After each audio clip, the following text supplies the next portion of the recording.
Hey YouTube, right here. Just making a kind of random video. It's just one of those things that's been kind of bugging me, and something happened that's spurring this, but not going to bother you with the details of it. But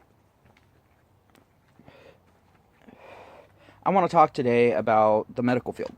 I'm actually working on getting into the medical field. Obviously, right now I'm on break, but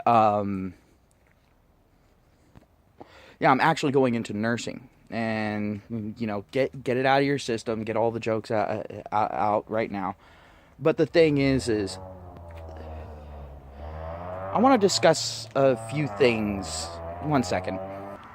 Sorry about that. Someone with a look at my car, not at my penis car. Um, well, I want to talk about the medical field in general because depending on what your experiences have been, you might have a different outlook on the medical field. Some people think that the medical field is this great thing. Some people think that the medical field is nothing but a cash grab. Some people think that the medical field is nothing but a scam. You've got a bunch of different outlooks on the medical field. None of them are 100% wrong. None of them are 100% right. I'm going to say it right now. There's actually a lot of validity to each of these things. I mean, other than the most asinine beliefs. But the thing is you can spot those from a mile away. However, the ones where it sounds like, yeah, that's a little far-fetched, but, maybe in some alternative reality. No, it doesn't have to be in an alternative reality. It happens in the field. Like, a lot of people think that a lot of hospitals are more about money than they are about patient care. Yes, as far as the hospital administration is concerned, that is very much so the case. Um, the only reason why they want good patient report is because of the pure and simple thing of their rating goes down and they get less money if they have low patient report. They don't care whether or not those patients are leaving there healthy. They're caring about those patients leaving there happy. Now, you would think that the two would be inextricably linked. That's not the case. Take a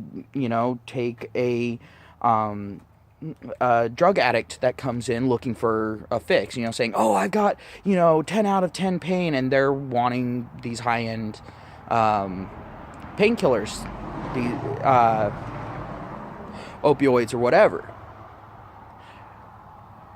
They come in for different reasons. But I'm just using that as an example because that's actually one of the most common. If you don't give them that, because you looked in the system, and those systems are now linked, if you look in the system and they were just at another hospital complaining of 10 out of 10 pain, and they gave them the full dose of that painkiller, and now they're there half an hour later at your hospital, well, you think they're going to have a good customer report? No, they're not. A hypochondriac comes in, wastes everyone's fucking time. Now,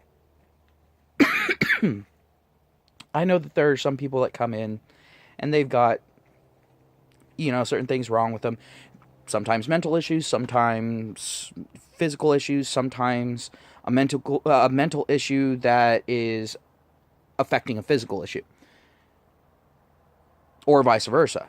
There's a lot of reasons why people come into emergency rooms and just get into hospitals, period. Now,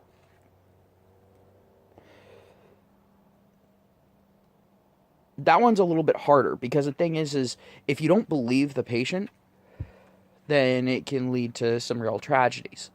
However, at the same time, the way that we look at pain here in the United States, before a certain point, which has actually been very recent,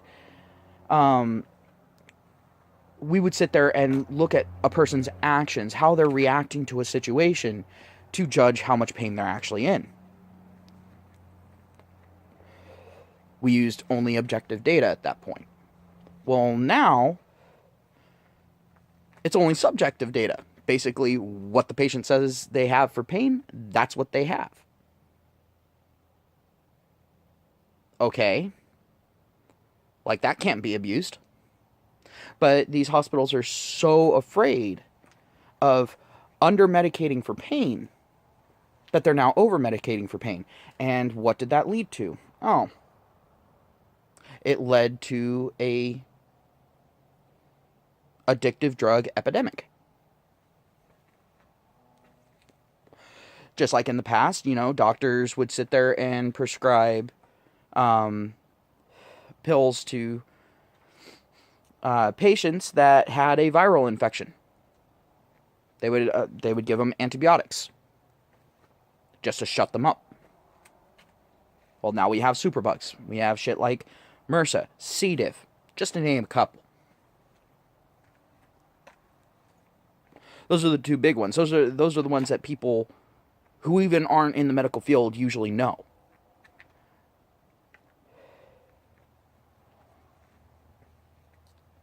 Well, now we're getting into the point of now we're having to have more and more advanced pain medications because now our bodies over time are adapting to it. And we're becoming dependent on it. It's the same type of thing as if someone abuses over-the-counter pain medications. Eventually your body loses the ability to tolerate pain. Now, to a certain degree, all right, fine. It sucks, but whatever. But when people aren't able to handle a paper cut without saying that they're in 10 out of 10 pain, which 10 out of 10 pain is basically the equivalent of childbirth. And ask any woman who has gone through and done a natural childbirth, it doesn't tickle. Now, I'm a guy, I haven't gone through it, so whatever. And my ex, when she gave childbirth, she was all like, yeah, give me the pain meds. I can't blame her. Not dogging on her for it. But the thing is, I can imagine that would hurt.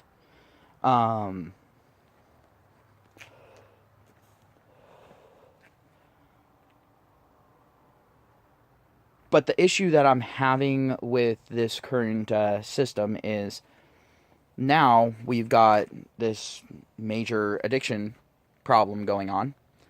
And so how are people reacting to it? Oh, we'll go ahead and get nurses into basically legalized substance houses. So that way at least we know the people aren't using, they're not sharing needles and, at least they're being safe, at least they're being monitored. Instead of trying to treat the problem at the source. And unfortunately, the problem isn't necessarily with people.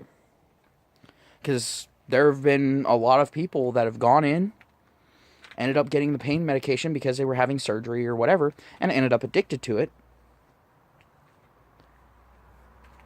because they were over-medicated. Because we're told to ask that patient what their pain level is. Well, the thing is that pain level varies from person to person. You might have one person that says that a sprained ankle is an 8 out of 10 pain. While you have another person that's there with part of their femur sticking out of their leg, and they'll say 5.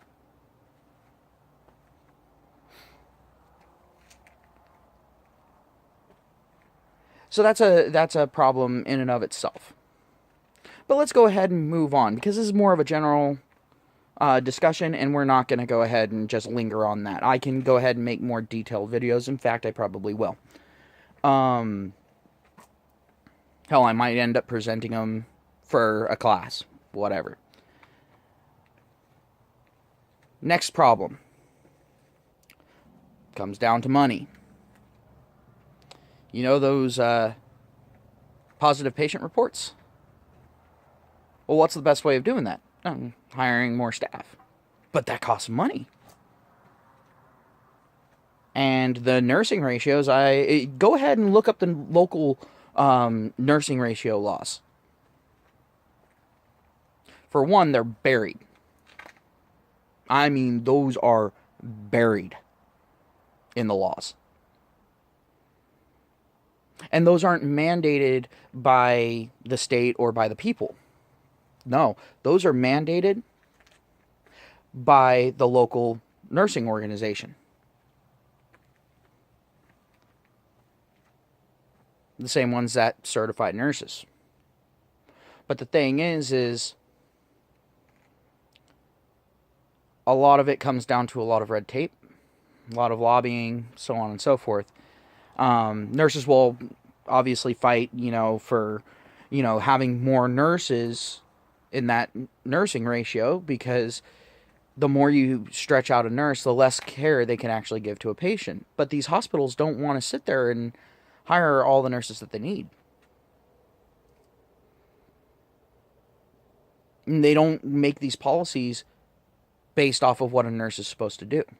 They don't have realistic time frames. Here's an example. To go ahead and give a breathing treatment. So just one med in a med pass, and that is considered a medication. You, as a nurse, are supposed to stand there during the whole thing to make sure that the breathing treatment is adequately applied. Well,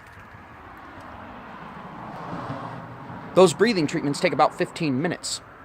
Your window for getting all the meds passed in your wing, about 2 hours, depending on your facility policy. Some facilities say it has to be within a half an hour of the time, or within an hour, either way of the time. So at best, you've got a 2-hour window to pass all the medications to all the patients under your charge. Now, if you're a nurse and you have, 5 patients, let's be nice and say you have 5 patients,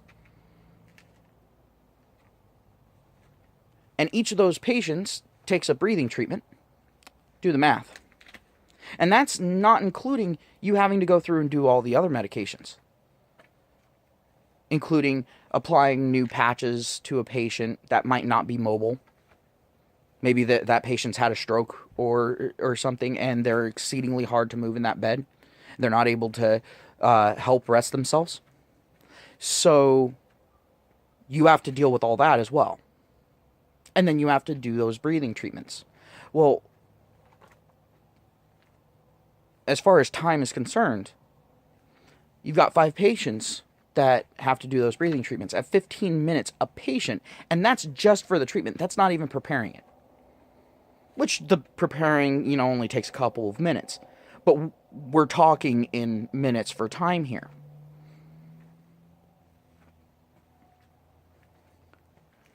So let's say you're exceedingly fast and it only takes you 30 seconds. Well, you've already got 2.5 minutes of prep time for all of them. Okay, fine. Right? But then you got 15 minutes per patient. So let's see now. You've got an hour and 15 minutes plus another 2.5 minutes. That's for just the breathing treatments.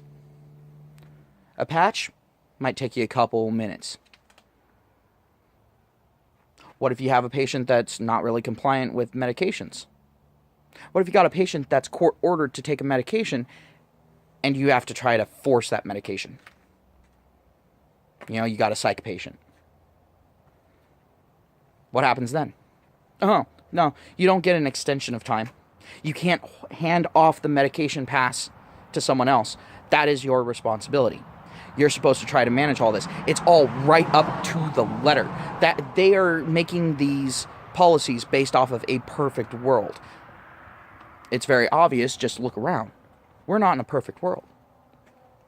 So that's a constant complaint. In fact, I believe there was a strike that ended up happening in recent history where nurses walked out, and a lot of people were, dogging on the nurses, going, oh, well, they're just wanting more money. No, they didn't want more money. They wanted to not have to work 24 hours straight while having to pass medications that could potentially kill people,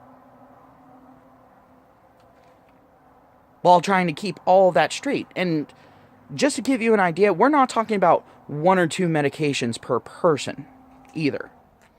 A lot of patients have multiple medications. You also have to take into account other things that they're taking, because if you pass a medication and it interacts with another medication, they're going to look at you and go, why didn't you call this out? It comes down on you as the nurse, even though you didn't prescribe the medication. You would think, oh, well, the doctor's going to be the one held responsible. Not necessarily. The nurse is usually the first one hit, and then the doctor gets hit afterward. But the doctor can then sit there and go, well, it was the nurse's fault. Yay. And there are CNAs, certified nursing assistants. But the thing is they can't pass medications. They can take care of the pretty standard stuff. But the thing is, the nurse is actually still held responsible for it. If something doesn't happen, it comes down on that nurse. And when it comes to nursing, here's another big problem. In court, it's very much like a rape case if you're a guy. You're considered guilty until proven innocent. And even then, word spreads. So, that's the reason why you have to document. And you have to document everything. And you have to document everything to a fairly concise degree. Well, that takes time. And there's some facilities where you have to document it in a computer. There's some where you have to document it on paper. There's some where you have to document it on both. Making a lot of repetition.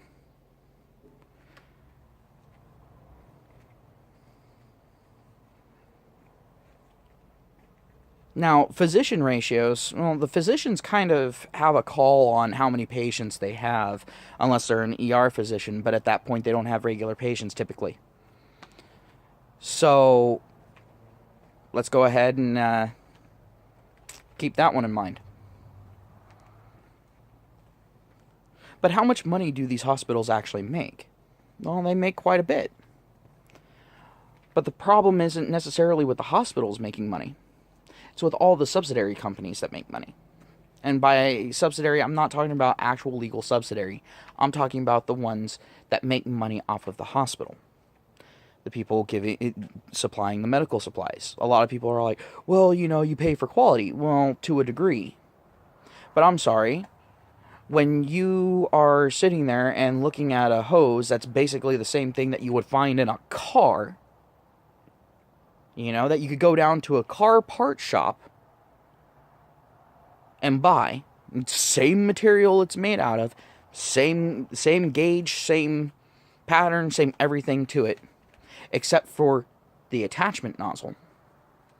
You could go down to the car shop and buy that hose for about $5. And yet, because this thing's used for medical, all of a sudden, $380, please.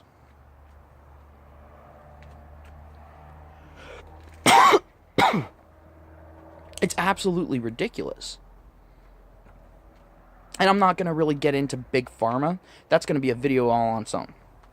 Because there's some defenses of them, and then there's some things that they do that aren't defensible. And then you also have the FDA. And a lot of people like to have the FDA in there. No, they're a completely separate entity. And they deserve, again, their own video.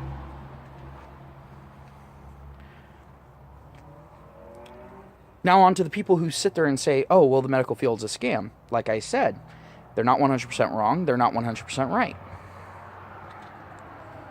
In some ways, the medical field is a scam. Go ahead and, for example, take a look at the flu shot. Now, I'm not one of those people that's anti-vaccination. In fact, I'm very pro-vaccination. I truly am. I believe in it. I had my daughter vaccinated. It's just one of those things. The risks are very much so outweighed by the benefits. Now, when it comes to the flu vaccine, however, that kind of has me a little bit leery. Because the thing is there are so many strains of the flu. There's hundreds of strains. All right? The problem is in that flu shot, you might only have 3 or 4 strains that you're protected from. They're sitting there and analyzing the spread, and they're trying to predict which strains are going to be the ones that are primarily going around. So they're taking a shot in the dark. And there are risks to the flu vaccine. Just go ahead and, look up the chart for it. They're fairly minor risks typically, but there are some big risks, especially if you have an allergic reaction, but you're probably going to know about that beforehand. You're probably going to know what you're allergic to, unless it's a bad surprise, at which point it's like, sorry, we won't do that again. Now it's on your record. But when it comes to things like that, and they're all like, oh yeah, you need to go out and get your flu shot. No, you don't. Not unless you're working in the medical field, at which point you are then required to do so, or else you have to wear one of those fucking masks. That shit sucks. You don't want to wear one of those masks all day. Your life gets miserable real quick.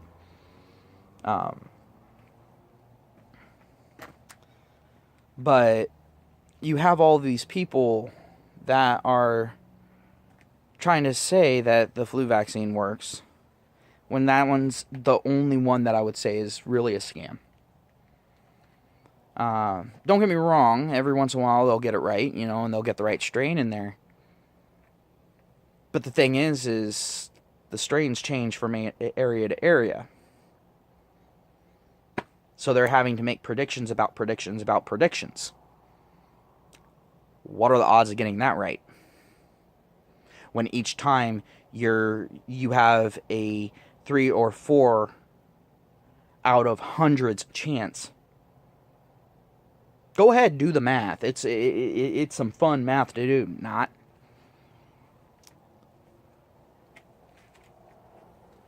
But when it comes to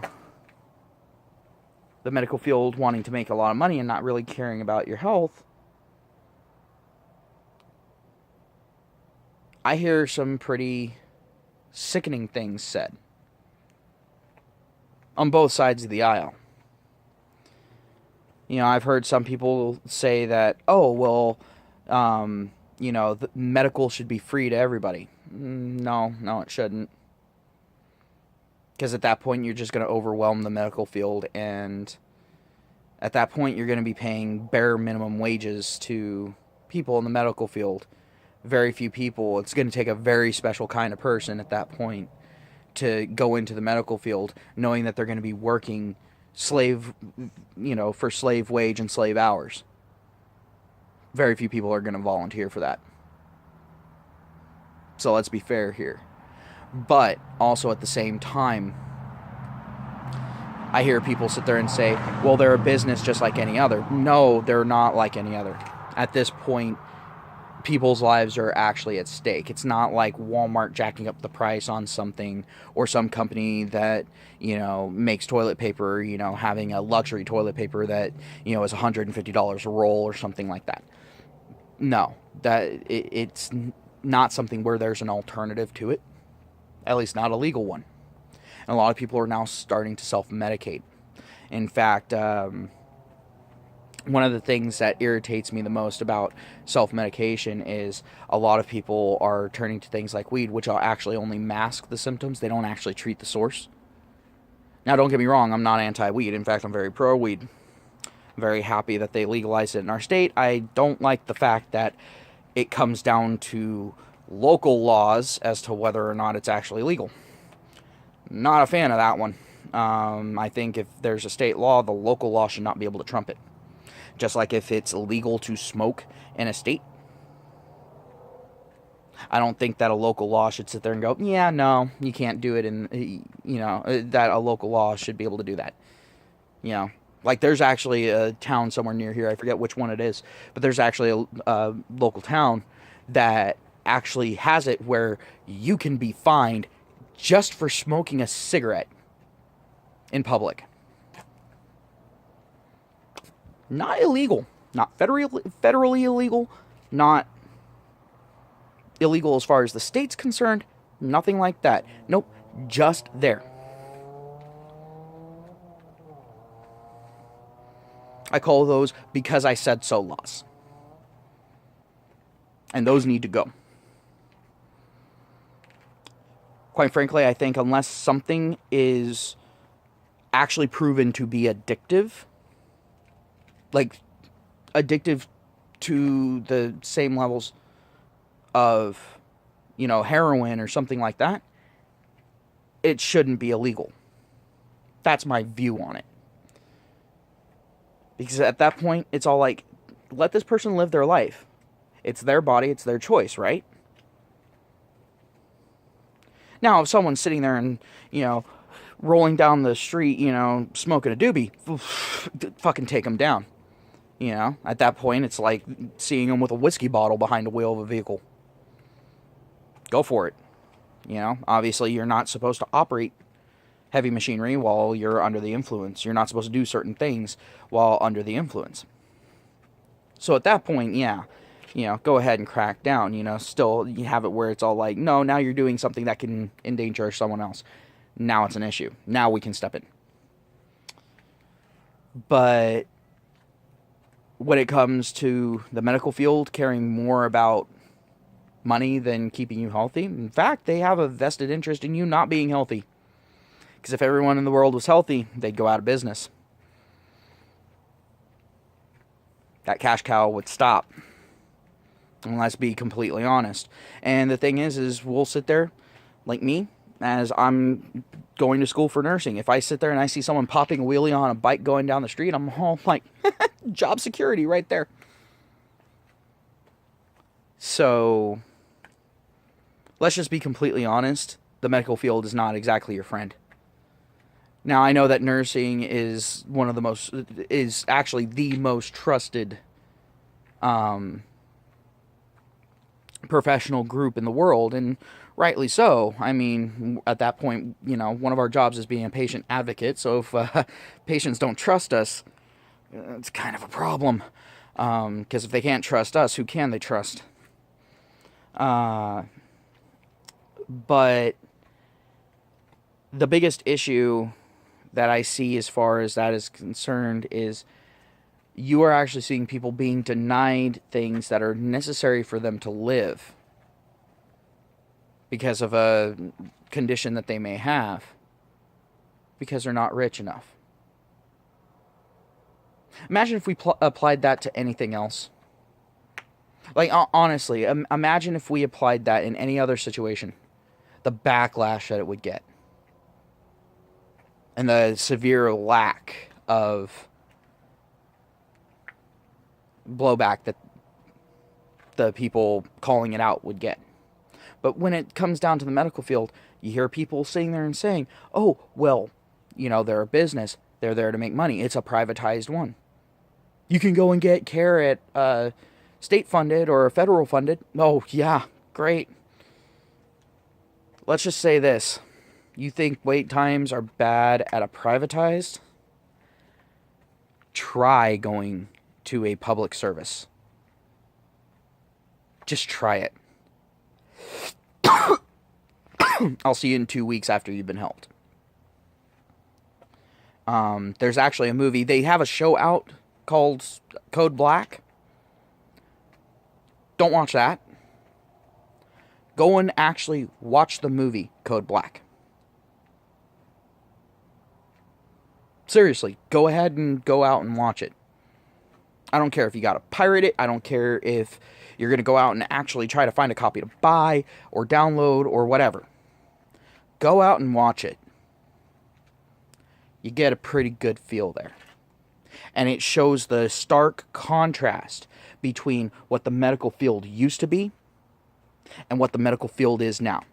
What it used to be about and what it's about now. And it shows you some of the reasons why we're in this situation. Here's a hint. Lawyers are not the friend of anyone other than lawyers. So, Like I said, these people that, say these, what we consider to be outlandish things about the medical field, they're actually not 100% wrong. They may not be 100% right, but they aren't 100% wrong. And the sad thing is they should be 100% wrong. The current medical field is actually failing people. And you can look around and see that every day in your day-to-day life. I would probably say, at the very least, 1 in 10 people that you see every single day has an untreated medical condition because they can't afford it, or because it's not serious enough for a hospital to make enough money to consider it treatable.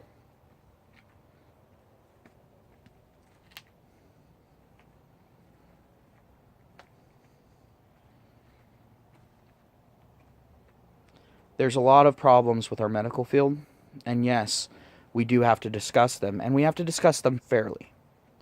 And we have to know where to place the blame. Don't blame individuals. Blame certain systems, blame certain trends. There are certain individuals that, yes, are definitely part of the problem, but there's no individual that's fully responsible for the problem. I don't care if you're pro-Trump or against Trump, if you were pro-Obama or against Obama. I don't care. The thing is the blame did not land with any one person. And there were a lot of people that needed to step up and speak. And they didn't. They chose to sell us down the river. Keep that in mind the next time you start bitching about the medical field. Just keep it in mind that, yeah, you probably have a very legitimate reason to gripe. But make sure you're griping about the right reasons. You are not the only person to exist. You are not the only person that needs help. In fact, if you need medical help, or if you need mental help, you are in the majority, not the minority. If you are healthy, mind and body, then guess what? At that point, that's the only way you're a minority.